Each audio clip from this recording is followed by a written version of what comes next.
문재인 대통령이 그린벨트를 해제하지 않겠다고 말했습니다. 그린벨트 논란이 시작된 지 닷새 만입니다. 오락가락하는 정부의 부동산 정책이 국민 혼란을 키우고 있다는 비판이 나오고 있습니다. 김태년 민주당 원내대표가 청와대와 국회, 정부 부처 모두 세종시로 내려가야 한다며 행정수도 이전 필요성을 주장했습니다. 야당은 헌법재판소에서 이미 위헌 결정이 나온 만큼 현실성이 떨어진다며 반대 의사를 분명히 했습니다. 인천에서 시작된 수돗물 벌레 사태가 서울과 부산 등 전국으로 확산되고 있습니다. 처음 신고된 지 열흘 넘게 지났지만 정확한 원인조차 파악하지 못하고 있습니다. 뭐가 꿈틀꿈틀하더라고요. 하수도에서 올라왔을 것 같지는 않고. 국내에서 첫 코로나 환자가 발생한 지 오늘로 6개월이 됐습니다. 코로나 이후 달라진 삶과 경제의 변화를 집중 취재했습니다. 하지만 코로나 방역관리의 사각지대도 여전합니다. 출입 명부조차 작성하지 않는 실내 놀이시설은 마스크를 쓰지 않은 학생들로 가득했습니다. 현장 카메라가 찾아갔습니다. 이인영 통일부 장관 후보자의 아들이 면허 없이 맥주를 만들어 팔았다는 의혹이 제기됐습니다. 이 후보자의 아내가 운영하는 식당에서 맥주를 만든 것으로 드러나 불법 제도를 방치했다는 주장이 나왔습니다. 단독 보도입니다.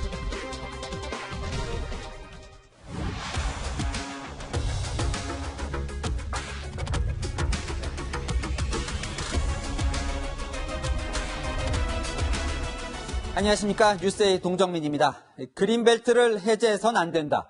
문재인 대통령이 논란에 종지부를 찍었습니다. 경제부총리와 청와대 정책실장이 지핀 불을 대통령이 닷새 만에 직접 끈 겁니다. 논란은 사라졌지만 상처가 큰 후퇴라는 평가입니다. 우왕좌왕하면서 부동산 정책의 신뢰는 더 떨어졌고 시장의 혼란은 커졌습니다. 어떻게 주택을 늘릴 거냐? 다른 알을 제시했습니다. 첫 소식 전혜정 기자입니다. 서울과 수도권의 그린벨트는 해제하지 않기로 했습니다. 문재인 대통령은 오늘 정세균 국무총리와의 주례회동에서 그린벨트는 미래 세대를 위해 해제하지 않고 계속 보존해야 한다고 밝혔다고 총리실이 전했습니다. 그린벨트 해제를 둘러싼 논란이 시작된 지 닷새 만입니다. 그린벨트 해제가 다시 공개적으로 거론된 건 지난 15일 부동산 관련 당정회의 때로 주택 공급을 늘리는 방안 중 하나로 논의됐습니다. 이후 문 대통령은 주택 공급 확대를 지시했습니다. 주택 공급 확대를 요구하는 야당의 목소리에도 귀를 기울이면서 필요한 방안을 적극 강구할 것입니다. 이어 김상조 대통령 정책실장이 나서 그린벨트 해제 쪽으로 의견을 모아갔지만 반발에 부딪혀 결국 원점으로 돌아갔습니다. 대신 공공부지를 적극 발굴하기로 견해를 모았는데 국방부가 먼저 나서 태릉골프장 활용 여부를 관계부처와 논의하겠다고 밝혔습니다. 서울과 수도권의 공급을 크게 늘리지 않는 대신 규제로 서울 수도권 부동산 수요를 억제하기로 했습니다. 실거주 1주택 외 다주택은 매매, 취득, 보유에 대한 규제를 더욱 강화하고 초과 이익은 환수하는 제도를 만들겠습니다. 전세대출과 임대사업자 세제 혜택에 이어 그린벨트 해제 논란까지 정부가 오락가락 행보를 보이면서 부동산 시장의 불신을 정부가 스스로 키우고 있다는 지적이 나옵니다. 채널A 뉴스 전혜정입니다. 대통령이 그린벨트 논란을 잠재우기 직전 여당 원내대표는 또 다른 폭탄 이슈를 던졌습니다. 이 수도권 과밀 현상을 해결하기 위해 국회와 청와대, 정부 부처를 모두 세종시로 이전하자는 겁니다. 이미 한 차례 위헌 결정이 났던 행정수도 이전을 다시 들고 나오면서 커다란 쟁점이 될 것으로 보입니다. 박지혜 기자입니다. 국회가 통째로 세종시로 이전해야 합니다. 청와대와 정부 부처도 모두 이전해야 합니다. 그렇게 했을 때 서울 수도권 과밀과 부동산 문제를 완화할 수 있습니다. 더불어민주당이 부동산 문제 해법으로 꺼내든 카드는 행정수도 이전이었습니다. 그동안 세제 중심의 대책을 내놨지만 집값을 잡지 못하자 새로운 정치적 돌파구를 내놓은 겁니다. 행정수도 이전은 노무현 정부 때 추진됐지만 2004년 헌법재판소가 위헌 결정을 내린 사안이어서 논란이 예상됩니다. 민주당 관계자는 여야 합의로 행정도시특별법을 개정하면 헌재도 더 이상 반대하기 어려울 것이라고 설명했습니다.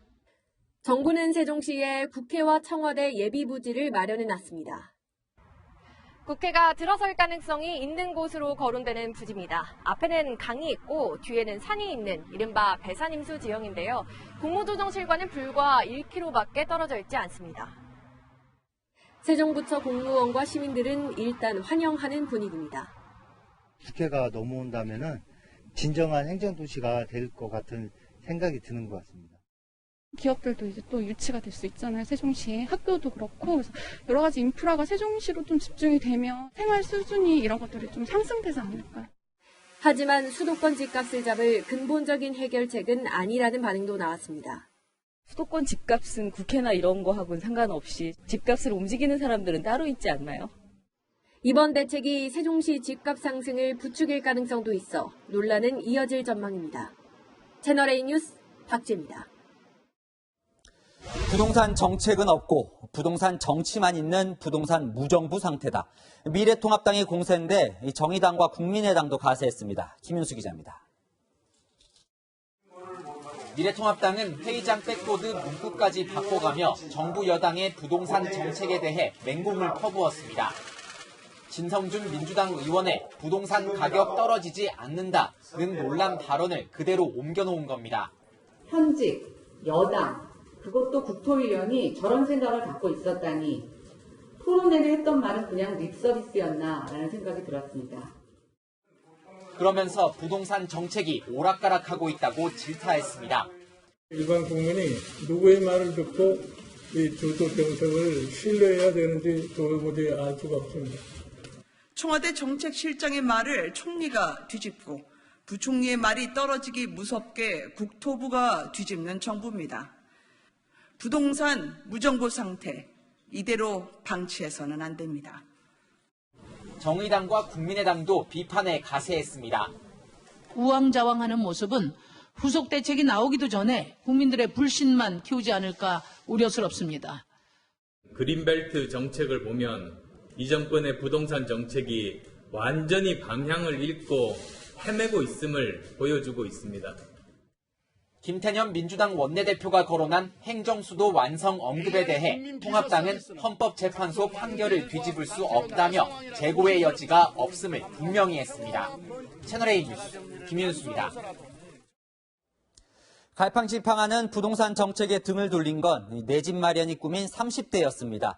오늘 여론조사가 발표됐는데요. 그동안 대통령의 핵심 지지층이었던 30대 14%가 일주일 만에 지지를 철회했습니다. 안보겸 기자입니다. 문재인 대통령의 30대 지지율이 큰 폭으로 하락했습니다.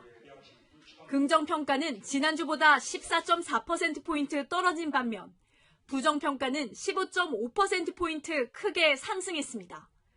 올해 들어 가장 큰 하락폭입니다. 30대와 더불어 문 대통령의 핵심 지지층인 여성층의 지지율도 하락세를 보였습니다. 긍정평가는 지난주보다 6.6%포인트 하락했고 부정평가는 7.5%포인트 올랐습니다. 부동산 정책에 대한 평가, 박원순 시장에 대한 이른바 2차 가해와 관련된 논란이 하락과 관련된 주요 요인으로 보여지고요. 민감한 이슈인 부동산 정책과 박원순 전 서울시장의 성추행 관련 의혹이 한꺼번에 겹치면서 지지층 이탈이 두드러졌다는 평가입니다. 친구들이랑 자리를 하다 보면은 뭐 이런 정치 관련된 얘기가 나오면은 문재인 대통령의 이런 좀 국정 운영이 좀 잘못됐다는 얘기가 굉장히 많이 나오고 있어요. 예, 지지하는 편이었어요. 지지자였는데 부동산 대책 어쨌든 간에 정부에서는 그걸 잡으려고 노력을 하겠지만은 글쎄요. 문재인 대통령의 지지율은 조국 전 법무부 장관 논란이 한창이던 지난해 10월 이후 9개월 만에 가장 낮은 수치를 기록했습니다. 인터넷 유명 포털 사이트에서는 문재인 내려와라는 검색어가 실시간 검색어 순위에 오르기도 했습니다. 정부의 부동산 대책을 비판하는 일부 시민들이 항의의 뜻으로 실검운동을 벌인 걸로 보입니다. 채널A 뉴스 안보겸입니다. 이렇게 30대 지지층이 돌아선 데는 서울 전세난이 한몫했을까요? 올해 초만 해도 서울에 전세 2억 원대 아파트가 꽤 있었는데 지금은 3억 원에도 구할 수 있는 매물이 싹 사라졌습니다. 아예 집도 안 보여주고 있답니다. 홍유라 기자가 현장을 취재했습니다.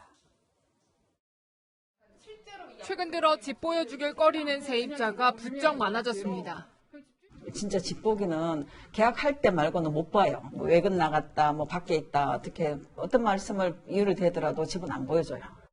새로운 집주인이 전셋값을 올리거나 집에 직접 거주하려 할까봐 세입자들이 눈물겨운 사투에 나선 겁니다. 매매가 되면 자기가 또 나가야 될 형편도 되니까. 임대차 3법 도입을 앞두고 서울 아파트 전세 가격이 천정부지로 치솟는 것도 영향을 미쳤습니다. 서울에서 얼마 안 되는 2억 원대 전세 매물이 남아있던 아파트입니다. 그런데 최근 전세값이 오르면서 그마저도 사라지고 있습니다. 그동안 2억 5, 6천이었는데 그게 3억으로 올라가고 3억 3천까지 나오는 거예요. 이제 3억이 표준이라고 보셔야 될 거예요, 이제. 서울 서대문구뿐 아니라 성북구와 강서구 등에서 올해 초 2억 원대 후반 아파트 전세값이 최근 3억 원을 넘었습니다. 문제는 3억 원 초반의 아파트 전세 매물도 급격히 사라지고 있다는 점입니다. 지금 나와있는 거 없다고요. 하나도 없어요. 전세 놓고 내가 어디 가서 전세 살지 않으면 전세 못 놓잖아요. 내가 움직일 수가 없어요. 갈수록 심화되는 전세 난에 서민들의 시름만 깊어지고 있습니다. 채널A 뉴스 홍유라입니다. 그린벨트를 해제하느냐 마느냐를 두고 빚은 혼선을 대통령이 직접 정리했지만 오늘 행정수도 이전이라는 새로운 폭탄 이슈가 터졌습니다. 정치부 강지혜 기자와 살펴봅니다. 자, 강 기자, 일단 그린벨트 해제 논란은 대통령이 직접 정리를 한 거죠? 네, 대통령이 직접 나서서 혼선을 매듭지었습니다. 그린벨트 해제를 거론한 지 닷새 만에 없던 일이 된 건데요. 그린벨트 해제 언급은 지난 15일 당정회의 때 다시 나왔지만 탄력을 받은 건 지난 16일 대통령 시정연설로 볼 수 있습니다. 주택 공급을 늘려야 한다는 대통령 지시가 떨어지자 정부가 해제 쪽으로 가닥을 잡았지만 막판에 해제하지 않기로 한 겁니다. 대통령이 시작해서 직접 마무리까지 한 건데 이 얻은 게 없어 보이는데 포기를 해야만 했던 이유가 있을까요?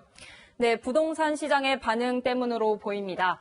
당장 그린벨트가 많은 강남 내곡동과 서초 세곡동 인근 부동산 가격이 갑자기 뛰기 시작했습니다. 또 팔겠다고 내놓은 집들을 다시 걷어가는 일들도 일어났고요. 빨리 정책적 결단을 내려야 한다고 판단한 것 같습니다. 그러니까 그린벨트를 해제하지 않는 대신에 이 공공부지를 공공택지로 개발하겠다는 방안을 이제 대안으로 제시를 했습니다. 그 이후 국방부가 태릉 골프장을 내놓을 수 있다 이런 발표도 했죠. 네, 서울 노원구에 위치한 군 전용 골프장인데요. 정부는 수년 전부터 이 땅을 택지로 쓰겠다고 요구했지만 국방부가 거절했는데 이번에는 대통령이 협의하라고 했으니 내놓을 수밖에 없을 것 같습니다. 태릉 골프장뿐 아니라 옆에 붙어있는 육군사관학교 부지도 택지로 거론되고 있는데요. 육사 부지까지 합치면 주택 2만 채 정도를 지을 수 있습니다. 네, 그 다음에요. 이 민주당은 서울 수도권 과밀해법으로 청와대와 국회를 세종시로 옮기자 이 행정수도 이전을 들고 나왔습니다. 이 낯설지 않은 단어예요? 네, 지난 2004년 헌법재판소 결정문입니다.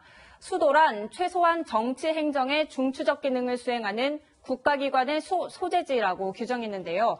쉽게 말해 국회와 청와대가 어디 있느냐에 따라 수도가 결정된다고 볼 수 있겠습니다. 네, 그런데 행정수도 이전은 기억하시는 분도 계시겠지만 16년 전 이미 헌법재판소가 판결을 내린 적이 있습니다. 일단 들어보시죠. 서울이 바로 수도인 것은 모든 국민이 우리나라의 국가 구성에 관한 강제력이 있는 법 규범으로. 자, 이 관습법에 따라 이렇게 위헌 결정을 내렸던 건데 다시 추진을 하겠다는 거죠?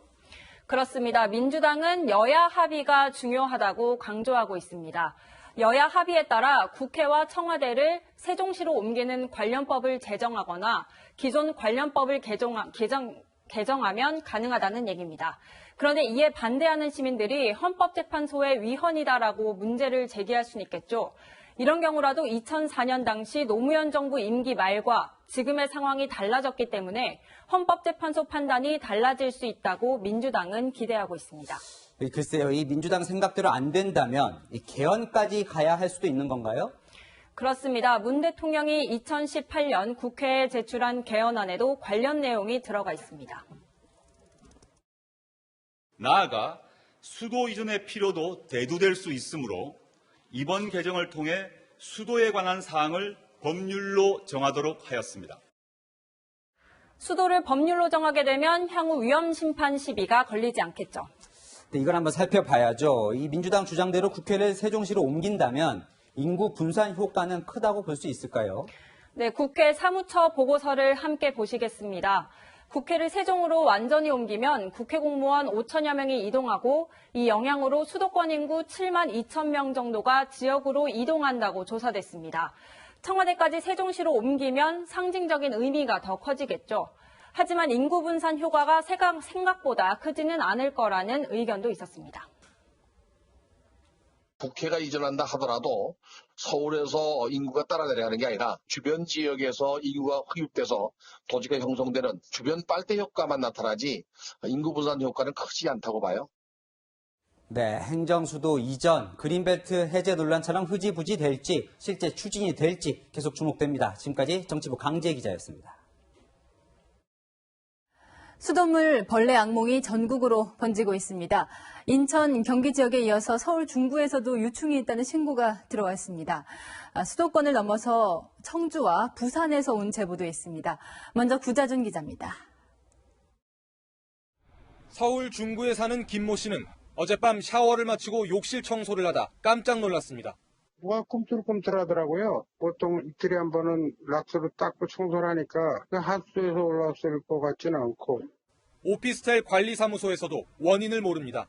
어디서 나온 건지를 몰라요. 지하 주소 주고 뭐 다 지금 점검을 하고 해봤는데 깨끗하거든요. 전혀 뭐 그런 게 없어요. 상수도 사업본부가 서울물연구원에 의뢰해 유충을 분석한 결과 외부 유입 가능성이 높은 것으로 나타났습니다. 배수지나 정수장에서 발견했다고 보기는 어렵고 수동으로 보기도 어렵다는 거죠. 외부 유입 가능성이 높지 않나. 수돗물 유충 신고는 전국으로 확산되고 있습니다. 지난 9일 인천에서 첫 신고가 접수된 후 화성, 시흥에서도 신고가 이어졌고 어제와 오늘 파주와 안양, 서울까지 확대됐습니다. 수도권뿐만 아니라 충북 청주와 부산에서도 지금까지 14건의 신고가 접수돼 불안감이 커지고 있습니다. 이물질 종류도 제각각입니다. 인천에서는 정수장에서 깔따구 유충으로 추정되는 벌레 사체가 발견됐고 화성이나 시흥, 파주에서는 나방파리의 유충으로 조사됐습니다. 부산에서는 깔따구 유충 외에도 모기와 파리, 실지렁이까지 발견되고 있습니다. 신고가 접수된 지역에서는 유충에 대한 분석이 이루어지고 있지만 명확하게 유입 경로를 밝히지 못하고 있는 상황입니다. 유충 신고가 전국적으로 확대되자 정세균 총리는 환경부에 전국 정수장 484곳에 대한 긴급 점검을 지시했습니다. 채널A 뉴스 구자준입니다. 먹는 물에 벌레가 나올 수 있다고 생각하면 불안하시죠? 인천에서 유충이 처음 나온 지 열흘이 지났지만 원인을 못 밝혀내고 있습니다. 그동안은 수도관 위생이 주로 지적됐는데 정수시설에 문제가 있을 수 있다는 얘기가 나오고 있습니다. 우현기 기자입니다. 인천시는 수돗물 유충 신고가 최초 접수된 지 열흘이 넘도록 정수장에서 유충이 발생한 이유를 파악하지 못했습니다. 이런 가운데 인천 공촌 정수장뿐만 아니라 부평 정수장에서도 깔따구 유충 추정 물체가 발견됐습니다. 두 정수장은 고도 정수 처리 시설이라는 공통점이 있습니다. 수돗물의 맛과 냄새를 없애기 위한 처리 장치입니다. 특히 부평 정수장은 오존 소독과 활성탄 여과까지 거치는 곳으로 외부 이물질이 들어가기 힘든 폐쇄형 구조인데도 유충 추정 물체가 나온 겁니다. 공촌 정수장은 활성탄 여과만 거치는데 부실하게 운영됐을 가능성이 제기되고 있습니다. 오존 공정 시설은 공사 중으로 운영되지 않고 활성탄 여과지 운영만 되고 있었습니다. 이 여름철에 수온 상승으로 인해 가지고 유충 생성이 더 용이한 환경이라고. 활성탄 설비 자체도 문제로 지적됩니다. 자주 세척하지 않으면 오히려 미생물 번식을 돕게 되는데 이때 유충이 생겨 가정에 유입될 수 있다는 겁니다. 활성탄층을 내려가면서 소독 성분 없어져 버려요. 활성탄층 밑에는 미생물이 살 수 있는 조건이 되는 거예요. 그래서 자주 역세척을 해줘야 돼요. 활성탄층의 아랫부분에 미생물이 숨어 있을 수 있는데 물을 아래에서 위로 쏴서 세척해야 한다는 겁니다. 인천의 두 곳을 포함한 전국 44곳의 고도 처리 정수시설에 대한 전수조사 결과는 이르면 내일 나올 예정입니다. 채널A 뉴스 우현기입니다. 코로나19 뉴스로 넘어가겠습니다. 갑자기 중단됐던 미국 비자 발급이 4개월 만에 다시 시작되면서 오늘 대사관 앞에는 길게 줄이 늘어섰습니다. 전보다 심사는 훨씬 까다로워졌습니다. 한수아 기자가 다녀왔습니다.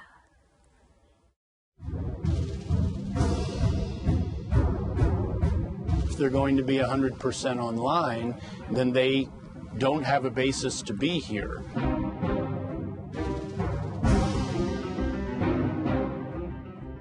넉 달 만에 미국 비자 발급이 재개된 오늘, 이 미국 대사관 앞은 이른 아침부터 비자를 받으려는 시민들로 북적였습니다. 다만 재개 대상은 비이민 일부 비자로 제한됐습니다. 학생 비자인 F비자, 항공이나 엔지니어 등 전문 기술 교육에 필요한 M비자, 연구원 등의 교환 방문에 필요한 J비자입니다. 유학생들은 비자를 받을 수 있게 돼 다행이라면서도 한편으로는 불안한 마음입니다. 비자 인터뷰가 재개돼서 정말 한편으로는 다행이지만 트럼프 대통령이 이제 어떤 식으로 정책할지 모르니까 그런 불안한 마음도 없지 않아 있는 것 같습니다. 대사관은 열렸지만 심사는 예전보다 까다로워졌습니다. 음대 유학을 준비하던 학생은 보류 판정을 받았다며 속상한 마음을 토로합니다. 학위를 받을 때까지 얼마나 걸릴지 모르겠다고 하면서 다시 연락을 주겠다 이렇게 써져 있긴 하는데 비자 문제가 좀 복잡해져가지고 조금 속상한 마음도 있습니다. 유학원에도 문의 전화가 빗발쳤습니다. 요즘 들어 많이 들어오고 있습니다. 아무래도 이제 학생들, 부모들 해서 전화들이 많이 오고 있습니다. 또 연기 계속 변화가 심해요. 미국 내가 발표했잖아. 바로 또 다시 원점을 돌리기도 하고 학교들도 좀 혼란스러운 것 같고. 새 학기를 준비하려면 늦어도 다음 달 중으로는 출국해야 하는 상황. 비자 업무는 재개됐지만 언제쯤 받을 수 있을지, 발급 거절은 안 될지 유학생과 학부모들의 마음은 까맣게 타들어가고 있습니다. 채널A 뉴스 한수아입니다. 그동안 이렇게 국민들 발도 꽁꽁 묶어놓은 코로나19 바이러스. 국내에 첫 환자가 발생한 지 오늘이 딱 6개월 되는 날입니다. 첫 번째 환자는 중국에서 온 여성이었죠. 이제 국내 확진자는 10,000명을 훌쩍 넘었고 사망자는 300명에 가까워지고 있습니다. 지난 6개월 동안 코로나19가 우리 삶을 어떻게 바꿨는지 또 앞으로는 어떨지 이상현, 김단비 기자가 차례로 보도합니다.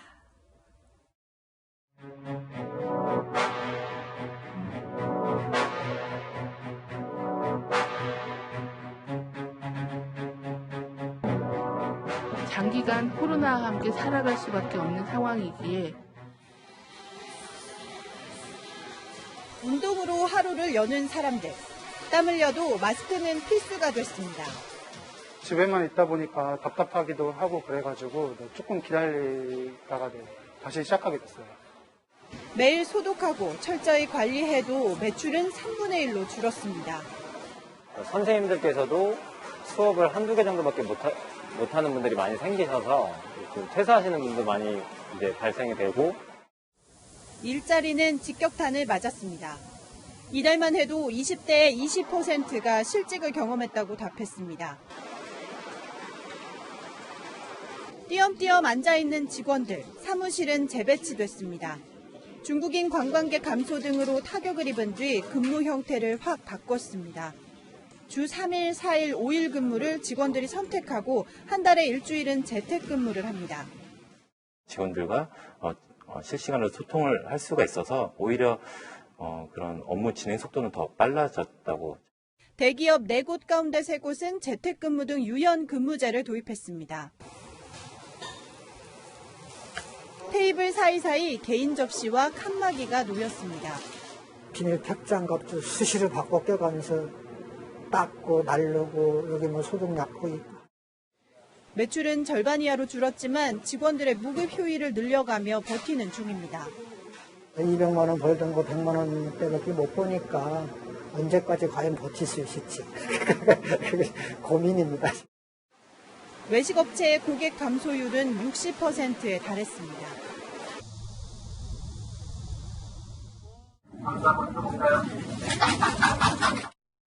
상반기 성과를 축하하는 자리, 35명의 직원들이 영상으로 만났습니다. 이제 온라인 회식도 낯설지 않습니다. 작년 이맘때라면 인파로 시끌벅적였을 이곳, 지금은 가게 곳곳에 빈자리도 보이고요. 매출은 반토막이 났습니다. 코로나19가 일상이 된 지 6개월, 우리의 하루는 이렇게 완전히 달라졌습니다. 채널A 뉴스 이상현입니다. 죄송합니다. 잠시만 양보해주세요. 환자들의 혈액 등 검체를 실은 로봇이 검사실로 향합니다. 코로나 사태 이후 감염 위험 등을 줄이기 위해 의료진이 하던 일을 로봇으로 대체한 겁니다. 환자와 의료진 간 또 이런 접촉을 최소화하는 것을 고민을 하게 되었고, 그러한 이제 시작으로 배송 로봇이 도입이 되면서 기업들은 위기를 기회로 바꾸기 위해 혁신에 나섰습니다. 코로나19 확산 이후 이곳은 새로운 근무 형태를 실험해봤습니다. 확진자의 발생 현황을 따져 근무 위험도를 판단한 뒤 그날의 근무 형태를 정하는 겁니다. 이런 상황은 언제든지 올 수 있다라는 생각을 가지고 있기 때문에 이제 매뉴얼과 서로의 약속을 통해서 좀 더 원활하게 하고자.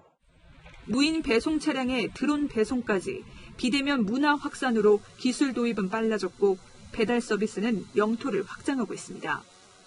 올해 1월 배달 서비스를 시작했던 이 제과업체는 코로나가 기승을 부린 4월에는 판매량이 10배 이상 증가했습니다. 직접 보고 구매해야 된다는 그런 인식이 되게 강했는데 비대면이 강화되면서 배달 주문으로 구매하시는 분들이 많이 늘고 있습니다.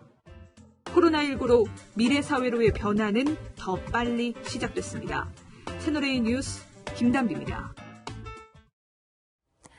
기자의 시각으로 생생한 현장을 직접 담아보는 현장 카메라, 새로운 코너를 소개합니다. 청소년들이 몰리는 실내 놀이시설의 코로나19 감염 관리가 엉망입니다.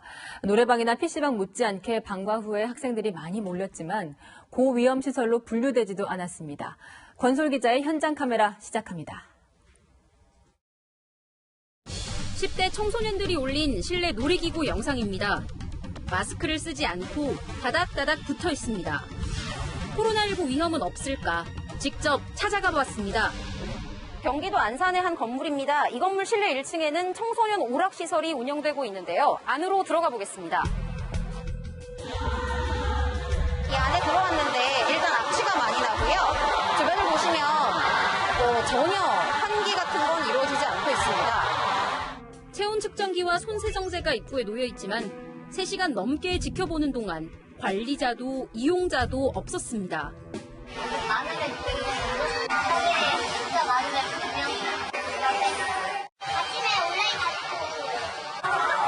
그럼 몇 번 연속까지 타봤어요? 둘 다 마스크를 쓰지 않았는데 그 이유를 물었습니다.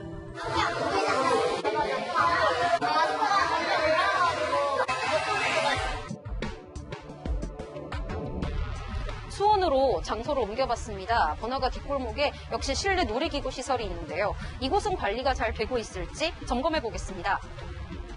빈틈없이 채워 앉은 청소년들. 놀이기구가 작동되면 옆 사람과의 거리가 점점 가까워집니다. 출입 기록을 작성하지 않아도 자유롭게 드나들 수 있습니다.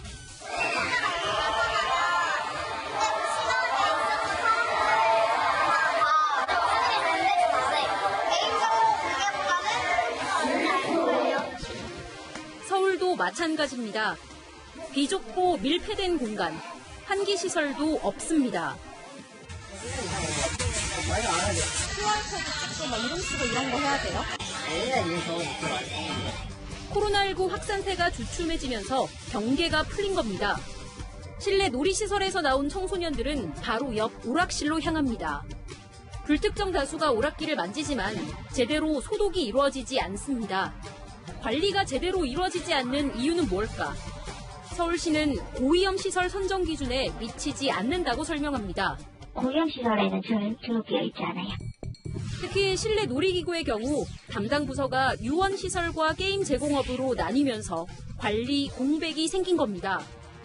네, 오락실 거의 맞아요. 디스코팡팡. 그거는 대상은 아니에요. 그거는. 게임 제공업으로 업종을 하는데 부서가 따로 있다 보니까 유원시설업에 저희가 이제 해당은 되는데 중점적으로 하는 거는 이제 관광 호텔 쪽하고요. 야영장 쪽에 점검을 그러니까 전체를 다 하지는 못하니까.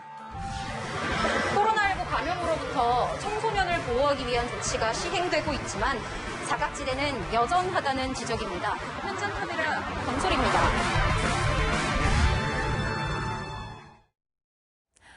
어린 학생들이 또래를 폭행하는 동영상이 또 공개됐습니다. 이번엔 제주도의 중학생들입니다. 배영진 기자입니다. 한 여중생이 무릎을 꿇은 여중생의 뺨을 무참히 때립니다. 겁에 질린 여중생이 손으로 빌어보지만 막무가내입니다. 오히려 머리채를 잡아당기고 주먹으로 등을 내리칩니다. 이 영상이 SNS에 올라온 건 어제 새벽. 피해 여중생의 친구라고 소개한 게시물 작성자는 여중생들의 폭행을 폭로했습니다. 작성자는 가해자들이 친구의 머리채를 잡아 끌고 다녔고 돌이 많은 곳에서 무릎을 꿇고 빌게 했다고 주장했습니다. 친구는 턱뼈에 금이 가 학교도 가지 못하고 입원 중이라고 덧붙였습니다. 해당 중학교는 어제 사건을 파악하고 진상조사에 들어갔습니다. 3학년 선배가 다 때렸다고 들었어요. 교육청은 이틀 전 제주의 한 건물에서 사건이 발생한 것으로 보고 피해 여중생에 대해 보호 조치가 내려졌다고 밝혔습니다. 피해 학생에 대한 접촉, 협박 및 보복 행위 금지, 그리고 출석 정지 조치가 지금 내려지고 있습니다. 경찰도 피해자 가족의 신고를 받고 사건 경위를 조사하고 있습니다. 채널A 뉴스 배영진입니다. 부산의 아파트 주차장에서 차량이 난간을 들이받고 5m 아래로 추락했습니다. CCTV 영상을 보면 속도를 전혀 줄이지 못하는 모습입니다. 운전자는 급발진이라고 주장합니다. 홍진우 기자입니다. 부산의 한 아파트 주차장. SUV 차량이 주차된 차들 사이로 빠르게 돌진해 오더니 그대로 아파트 난간을 들이받고 추락합니다. 사고가 발생한 건 오늘 오전 10시쯤. 차량은 5m 아래 주차장으로 떨어지면서 앞부분을 알아보기 힘들 정도로 부서졌습니다. 이번 사고로 아파트 난간이 부서졌고 난간 아래 주차돼 있던 차량 2대도 크게 파손됐습니다. 사고 당시 차에 타고 있던 50대 운전자와 동승자는 중상을 입어 병원에서 치료를 받고 있습니다. 운전자는 경찰 조사에서 주차장에서 주행하던 중 차량이 급발진해 사고가 났다고 진술했습니다. 왜 사고 났느냐 이렇게 물으니까 급발진이다 그렇게 얘기를 하더라. 경찰은 사고 기록 장치와 CCTV 분석을 통해 정확한 사고 원인을 조사할 계획입니다. 또 전문기관의 급발진 여부에 대한 정밀 분석을 의뢰하기로 했습니다. 채널A 뉴스 홍진우입니다. 오늘 진행된 김창룡 경찰청장 후보자 인사청문회에서는 박원순 전 서울시장을 둘러싼 의혹에 질의가 집중됐습니다. 야당은 박 전 시장 성추행 의혹을 밝혀달라고 했지만 김 후보자는 박 전 시장의 사망으로 수사는 종결됐다는 뜻을 분명히 했습니다. 당장 여성단체들은 거세게 반발했습니다. 김민곤 기자입니다. 김창룡 경찰청장 후보자가 박원순 전 서울시장의 성추행 혐의에 대해 진실규명이 어렵다고 밝혔습니다. 피고소인이 사망을 해서 존재하지 않기 때문에 관련 규정에 따라서 공소권 없음으로 조치하는 게 타당하다고 저는 생각하고 있습니다. 화성 연쇄살인 사건처럼 공소권이 없어진 사건도 경찰이 수사하지 않았냐는 의원들의 질의에도 뜻을 굽히지 않습니다. 지시를 밝히는 건 상당히 중요하지만 법령의 규정 내에서 경찰이 할 수 있는 역할 범위 내에서는 이루어져야 된다고 생각합니다. 다만 피해자에 대한 2차 가해나 서울시청 관계자들의 성추행 강조 혐의에 대해서는 수사를 이어가겠다는 방침입니다. 지금 경찰이 수사하고 있는 게 한 6건 정도 되기 때문에 필요한 법령의 범위 내에서 수사를 할 계획입니다. 박 시장의 성추행 혐의에 대해 수사할 수 없다는 김 후보자의 발언에 대해 여성단체들은 반발했습니다. 한국여성변호사회는 이번 사안의 핵심은 방조죄가 아니라 거대한 권력형 성범죄라며 공소권 없음으로 단순 종결하기 전에 추가적으로 밝혀져야 할 사실이 많다고 밝혔습니다. 김 후보자는 박 전 시장의 고소장이라며 SNS를 통해 유포된 글은 사실과 부합하지 않는다고도 말했습니다. 채널A 뉴스 김민곤입니다. 오늘 인사청문회에선 박원순 전 서울시장의 피소 사실이 어디서 유출됐는지도 질의가 쏟아졌습니다. 이 김창룡 후보자는 고소 당일 문자로 보고는 받았지만 경찰이나 청와대에서 유출된 건 아니라고 주장했습니다. 이 사안은 검찰이 수사를 검토 중입니다. 박건영 기자입니다. 서울지방경찰청 수사팀장이 피해자의 변호인으로부터 전화를 받은 건 지난 8일 오후 2시 28분경. 이어 4시 30분쯤에 박원순 전 서울시장에게 성추행을 당했다는 고소장이 접수됐습니다. 이후 2시간 반이 지난 오후 7시에는 청와대까지 보고가 이뤄졌습니다. 경찰청에도 6시 조금 넘어서 보고된 걸 알고 있고 청와대는 7시 거의 임박해서 보고된 걸로 알고 있습니다. 김창룡 경찰청장 후보자도 같은 날 문자 메시지로 보고받았다고 밝혔습니다. 접수됐다는 사실은 문자로 보고를 받았습니다. 고소 내용에 대해서 간단하게 언급을 그 문자에 것입니다. 하지만 경찰과 청와대로 이어지는 보고 과정에서 수사 내용 유출은 없었다고 말했습니다. 현재까지 경찰이나 청와대에서 유출된 정황은 없는 걸로 알고 있습니다. 경찰은 내부적으로 필요한 점검을 했다고 밝혔지만 청와대에 대해선 별다른 언급을 하지 않았습니다. 하지만 정작 기밀 유출 수사는 검찰에서 검토하고 있습니다. 경찰에서 유출됐다. 이런 결론이 나오면 어떻게 책임을 지시겠습니까? 유출자 조치 등 그에 합당한 조치를 취하는 것이 바람직하다고 생각합니다. 유출 경로를 밝혀줄 핵심 인물은 임순영 전 서울시 젠더특별보좌관이지만 아직 경찰 조사도 이뤄지지 않았습니다. 김 후보자는 임 특보에 대한 출석 조사가 이뤄지면 수사 유출 의혹 상당 부분이 밝혀질 것이라고 설명했습니다. 채널A 뉴스 박건영입니다.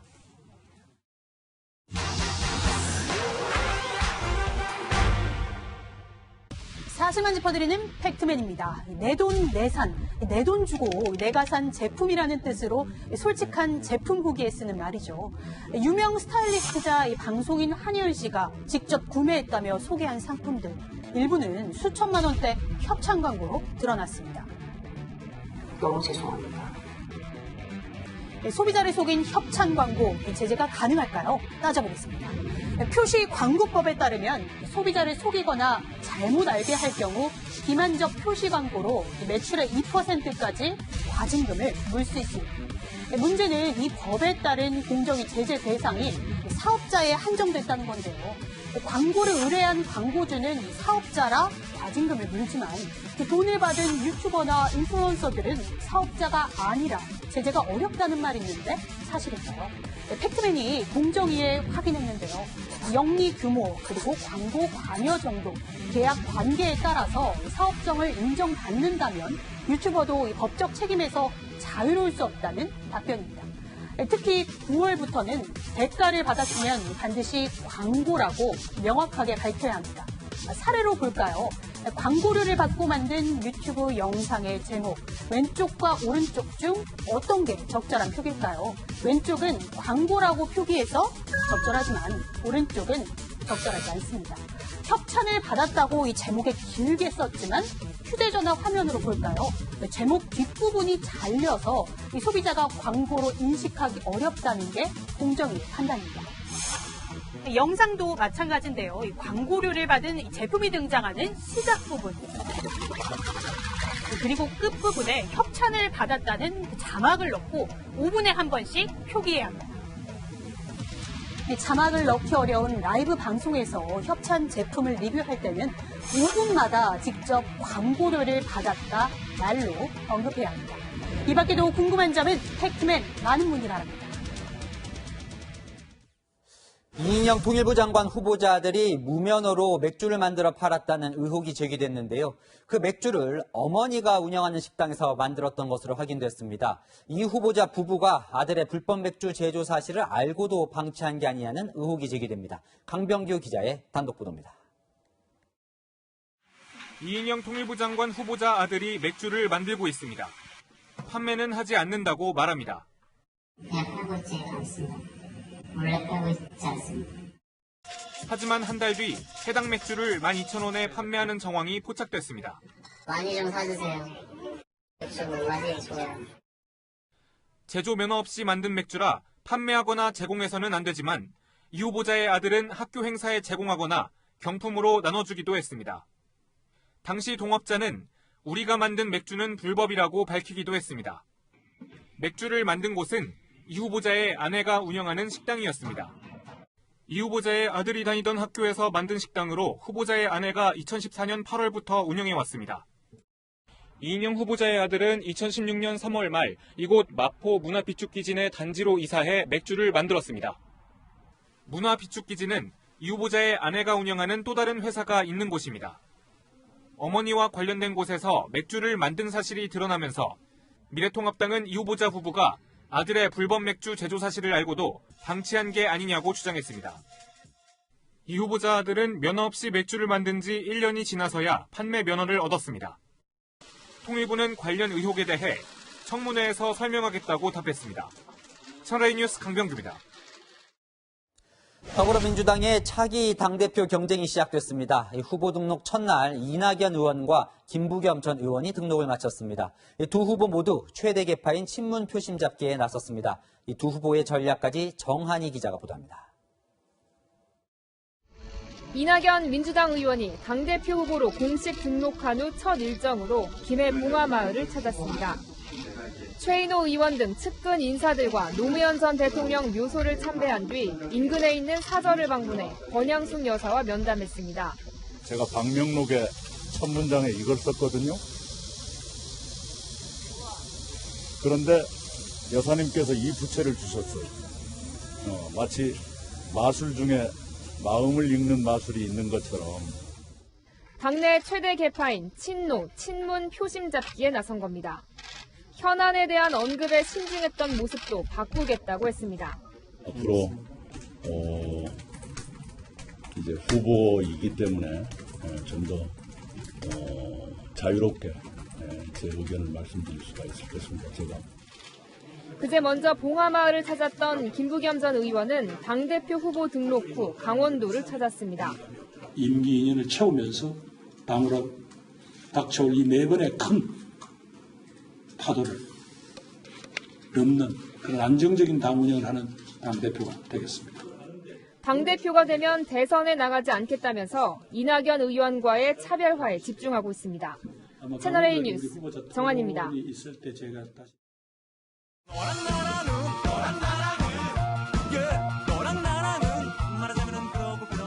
여랑야랑 시작합니다. 정치부 이동은 기자 나와 있습니다. 첫 번째 주제 보겠습니다. 자, 대세 추격 전 이재명 경기도지사 지지율 이야기죠. 네, 이재명 경기도지사가 대법원에서 무죄 취지 파기환송 판결을 받은 바로 다음 날 차기 대선 주자 선호도 조사가 실시됐는데요. 이낙연 더불어민주당 의원이 23.3%로 1위, 이재명 지사가 18.7%로 오차 범위 내에서 2위를 기록했습니다. 많이 따라붙었네요. 그런데 이 지사가 치고 올라가는 이유가 뭘까요? 이 장애물이 없어졌다고 그냥 올라갈 것 같지는 않은데요. 네, 일부 정치인들은 논란이 되는 현안에 대해서 보통 일부러 언급을 피하는데 이 지사는 다릅니다. 당장 오늘도 내년 서울시장, 부산시장 재보궐선거에 민주당은 후보를 내지 말아야 한다고 주장했습니다. 공천하지 않는 게 맞다고 생각하고요. 규정 바꿔준다고 될 일은 아니고 국민에게 정말 석고대지하는 정도의 사죄를 해야 된다고 생각합니다. 민주당 의원들이 보궐선거 원인 제공을 한 경우 후보를 내지 않기로 한 당원 당규에 대해서 언급을 피하는 것과는 분명히 대조적입니다. 그러게요. 이 용감해 보이기는 하는데 당은 별로 안 좋아할 것 같거든요. 네. 당장 정청래 의원은 혼자 멋있게 운동을 한다 뭐 이렇게 비꼬았던데 안 그래도 비문인데 당에서는 더 인기가 없어지는 거 아닙니까? 그래도 선거 국면에서는 2위는 1위 후보와 좀 다른 차별적인 행동을 해야 따라잡을 수 있거든요. 이 지사가 차별화를 통한 존재감 부각에 나서고 있는 걸로 보입니다. 바로 이낙연 의원이 한마디를 했는데 들어보시죠. 지금부터 결론을 미리 특정인이 말한다는 것, 그건 옳은 자세가 아닙니다. 6개월 생각나물 정도 이렇게 하신다는데 뭐 그게 당의 뭐 운명을 좌우하는 것도 아니고 그래서 저는 뭐 네, 신경전이 좀 치열하네요. 네. 자, 이 쫓기게 된 이낙연 의원도 좀 불안할 것 같기도 하고요. 그래서인지 이낙연 의원은 스스로 대처가 굼뜨고 둔감했다고 평가했습니다. 민감한 현안에 소신 발언을 적극 하겠다고 예고하기도 했습니다. 자, 이 비문 후보 2명이 선두에 나서면서 이 친문 지지자들의 고민도 깊어질 것 같습니다. 다음 주제 볼까요? 자, 침묵할 수 없는 이유. 이 추미애 법무부 장관이 또 부동산 정책에 대해 한마디 했죠? 네, 추미애 장관은 법무부 장관이 왜 부동산 문제에 관여하냐며 비판을 일자 SNS에 해명글을 올렸습니다.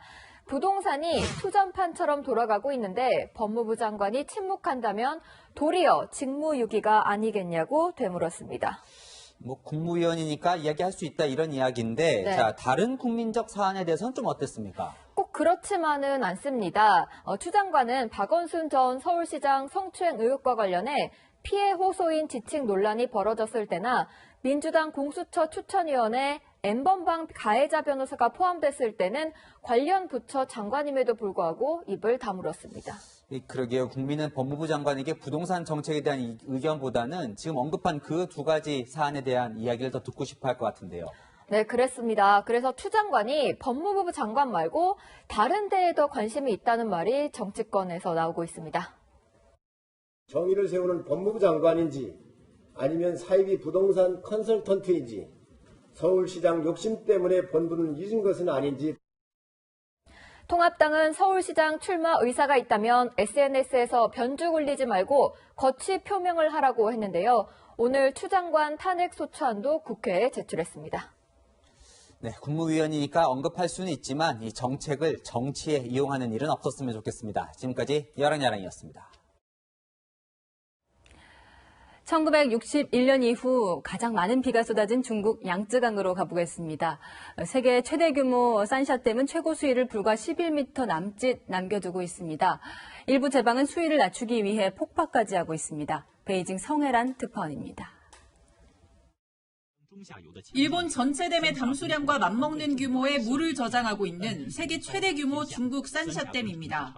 저수량만 390억 톤에 이르는데 지난 6월 폭우가 시작된 뒤 벌써 2번째 홍수가 들이닥쳤습니다. 具体来看，长江2020年第2号洪水昨天抵达三峡水库，入库流量维持在 6.1万立方米每秒，这是今年入汛以来抵达三峡的最大洪水。 댐 수위도 위태위태합니다. 산샤댐의 수위는 어제 오후 8시 기준 164m를 기록했습니다. 2010년 최고 수위를 기록했던 175m보다 불과 11m 낮은 수위입니다. 다만 중국 당국과 전문가들은 27개를 열어 물을 방류하고 있고 유입되는 물의 양이 계속 줄어들고 있어 붕괴 가능성은 낮다고 말합니다. 三峡会溃坝这个可能性几乎没有，排洪量是必须根据最大可能降雨。 중국 안후이성에선 어제 새벽 쭈허강 제방 2개를 폭파하는 초강수를 뒀습니다. 불어나는 물을 감당하지 못해 급하게 하류로 흘려보내기 위해서입니다. 到目前为止已经下降了有56公分，应该讲这样的一个蓄洪区的启用，极大的缓解了这个除河防汛的压力。 반대로 장시성 지우정 등 일부 지역에선 수백 명의 군인이 투입돼 제방에 모래주머니를 쌓아 올리고 있습니다. 出现一些渗漏、管有泡泉等险情，针对这种情况，我们要加强形势研判，严防死守，全力备战。 6월부터 이어진 폭우로 중국에서는 3,800만 명이 넘는 이재민이 발생했고 433개의 하천이 범람했습니다. 베이징에서 채널A 뉴스 성혜란입니다. 미국에서는 갓난아기가 80명 넘게 코로나19에 집단 감염됐습니다. 지지율이 흔들리는 트럼프 대통령은 11월 대선 결과 불복을 시사하는 발언을 했습니다. 유주은 기자입니다. 텍사스 누에이서스 카운티에서 돌도 지나지 않은 영하 85명이 무더기로 코로나19에 감염됐습니다. 보건당국은 아기들이 어디서 어떻게 감염됐는지 공개하지 않았습니다. These babies have not even had their first birthday yet. Please help us to stop the spread of this disease. 텍사스주의 하루 신규 확진자는 닷새 연속 10,000명을 넘겼고 하루 사망자도 130명을 넘어서면서 시신 보관용 냉동 트럭까지 등장했습니다. Surge in the hospital morgues. We're knowing that funeral homes are also backlogged. 3 that will become operational by the end of the week. 미국 내 전체 확진자는 377만 명을 넘어섰고 사망자는 14만 명을 웃돌고 있습니다. 뉴스 진행자가 미국의 코로나19 치명률이 세계 7위라고 말하자 대담에 나선 트럼프 대통령은 가짜 뉴스라며 반박합니다. One of the lowest, maybe the lowest mortality rate anywhere in the world. Do you have the numbers, please? Because I heard we had the best mortality rate. 코로나19 재확산 속에 각종 구설수에 오르며 정치적 위기에 처한 트럼프 대통령. 오는 11월 대선에서 진다면 깨끗이 승복하겠느냐는 질문에 지켜보자며 입장 표명을 거부했습니다. I'm not a good loser. I don't like to lose. I don't lose too often. I think mail-in voting is going to rig the election. I really do. 코로나19 확산으로 몇몇 주에서만 시행되던 우편투표가 전국으로 확대 추진되는 것에 불편함을 드러낸 겁니다. 우편투표는 상대적으로 현장 투표율이 낮은 젊은 유권자들이 선호해 민주당에 유리하다고 알려져 있습니다. 채널A 뉴스 유주은입니다. 지난 일주일 동안 3,000명 넘는 확진자가 발생한 일본은 누적 사망자가 1,000명을 넘었다는 속보도 조금 전 나왔습니다. 그런데도 아베 정부 실내 스포츠인 스모 경기 관중을 허용했습니다. 도쿄 김범석 특파원입니다.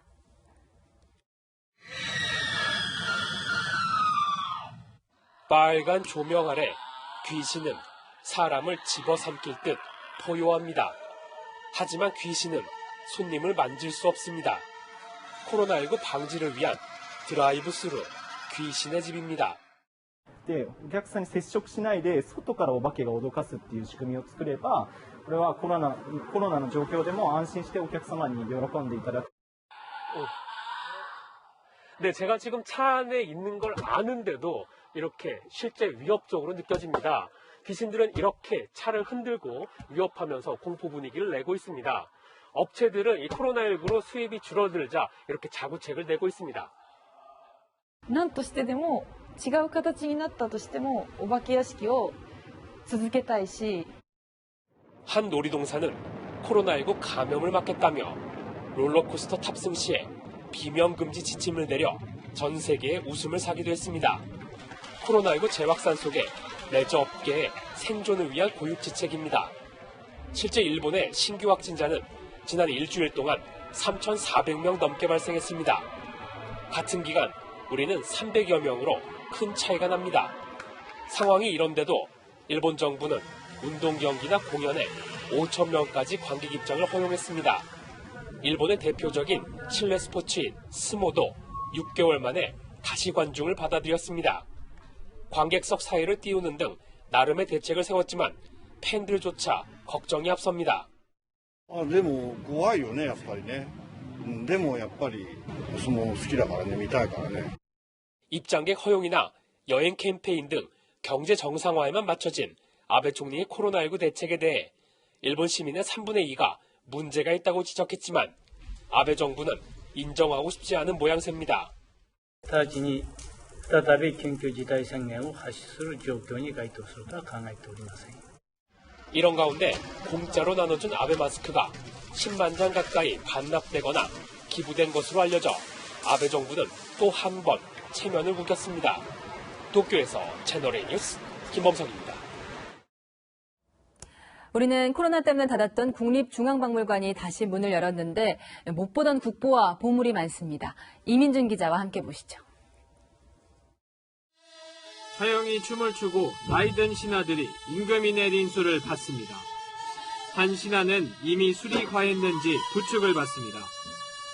이날은 조선 19대 왕 숙종이 기로소의 회원이 된 경사스런 날입니다. 기로소는 70세 내외의 전현직 고위 관리들을 예우하기 위해 만든 관청인데 왕도 일정 나이가 되면 회원이 됩니다. 반명한 왕이 많았던 조선에서 기로소에 입회한 왕은 59세에 입회한 숙종을 비롯해 태조, 영조, 고종 등 단 4명뿐입니다. 300년 동안 왕이 기로소에 입수를 하지 못하다가 300년 만에 기로소에 입수를 하는 것이 굉장히 큰 축하할 만한 일이었고 일종의 축하 앨범인 국보 325호 기사개첩엔 당시의 모습이 생생하게 담겨 있습니다. 코로나19로 휴관에 들어갔던 국립중앙박물관이 다시 문을 엽니다. 말을 탄 양반이 가던 길을 멈추고 꾀꼬리 울음에 빠져든 모습을 포착한 김홍도의 마상청행도를 비롯해 우리에게 친숙한 김득신의 풍속도 등 2017년부터 2019년까지 새로 지정된 국보와 보물 83건, 146점이 공개됩니다. 역대 최대 규모입니다. 수묵화를 통해 내금강 가을 풍경을 담아낸 정선의 작품도 웅장한 자태를 뽐냅니다. 이번 국보 전시전은 내일 모레부터 현장 관람이 가능합니다. 코로나19 확산 방지를 위해 2시간씩 회당 200명에 한해 온라인 예약제로 운영됩니다. 채널A 뉴스 이민준입니다.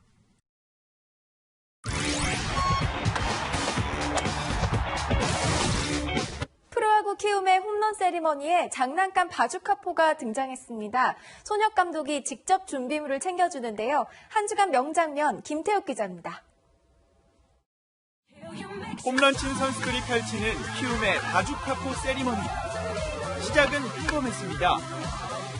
손으로만 신용했다가 방망이를 이용하더니 이제는 장난감 바주카포까지 등장한 겁니다. 그동안 홈런을 치면 자신의 가슴팍을 내어줬던 손혁 감독. 요즘 매 경기 홈런이 자주 나오자 아파서였을까요? 직접 장난감을 챙겨주며 팀 분위기를 띄웠습니다. 올 시즌 62경기 만에 나온 삼성 김상수의 홈런. 기분 좋게 돌아왔는데 아무도 반겨주지 않고 심지어 강민호는 자는 척을 합니다. 마수거리 홈런에 나온 무관심 세리머니인데요. 더그아웃으로 들어오자 한 타임 늦게 다 같이 축하해주네요. 데뷔 첫 안타를 홈런으로 장식한 한화 김지수. 의미 있는 골인 만큼 회수해야 할 텐데요. 그런데 홈런볼이 2개? 양손에 공을 든 보안 요원은 혼란스러워합니다. 다시 보니 이미 자리 잡고 있던 또 다른 공. 앞서 박경수가 친 홈런볼인데요.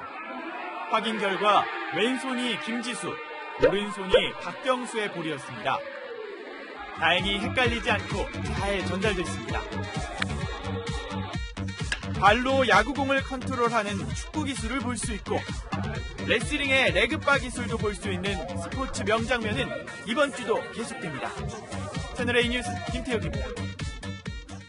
장마전선은 남해상으로 물러나서 남해안과 제주에 비를 뿌리고 있습니다. 이 지역은 모레까지 비가 오락가락 이어지겠고요. 수요일에는 호남과 충청 남부까지 확대돼 목요일과 금요일에는 전국에 또다시 장맛비 소식이 있습니다. 단시간에 강하고 많은 비가 쏟아질 수 있어서 미리 대비하시면 좋겠습니다. 내일 남해안과 제주를 제외한 지역은 찜통더위가 찾아오는데요. 장맛비가 그치고 습도가 매우 높아져 있습니다. 경기와 강원 일부, 영남 내륙 일부 지역에는 폭염특보가 발효됐고요. 내일은 강한 볕에 기온도 크게 오르겠습니다. 서울과 대구가 31도, 춘천 33도까지 오르겠고요. 습도가 높아서 종일 후텁지근하겠습니다. 여름철에는 식중독 지수가 높아지는 만큼 냉장고 관리가 중요한데요. 에너지 효율이 떨어지지 않도록 냉장고 문을 자주 여닫지 마시고요. 공기순환을 위해서 냉장고 속의 음식은 70%만 채우는 것이 좋습니다. 비가 내리는 동안에도 습도 높은 더위는 계속 이어질 전망입니다. 날씨였습니다. 요즘 판매량이 급격하게 늘어난 물건이 있습니다. 샤워기 필터입니다. 네, 설거지 하고 나서 필터를 봤는데 이게 뭐지 하고 봤는데 유충이 살아서 움직이고 있더라고요. 필터뿐만 아니라 문제의 수돗물을 대신할 생수도 판매량이 급격하게 늘었습니다. 늘어나는 구입 문의에 얌체같이 값을 올리는 필터 업체들도 있다는데요. 코로나 바이러스가 퍼지기 시작했을 때 마스크 사재기를 하던 모습이 떠올라 어쩐지 불안해집니다. 많이 들어본 말이지만 다시 꺼내봅니다. 나라가 할 일은 백성을 편안하게 하는 일이죠. 그런데 화가 난 국민들이 신발을 던질 정도로 집값과 세금은 폭등하고 모든 국민이 마시는 수돗물은 벌레가 나왔는데 열흘 동안 원인도 제대로 못 찾고 있습니다. 요즘 국민들 참 피곤합니다. 내일도 뉴스데이입니다.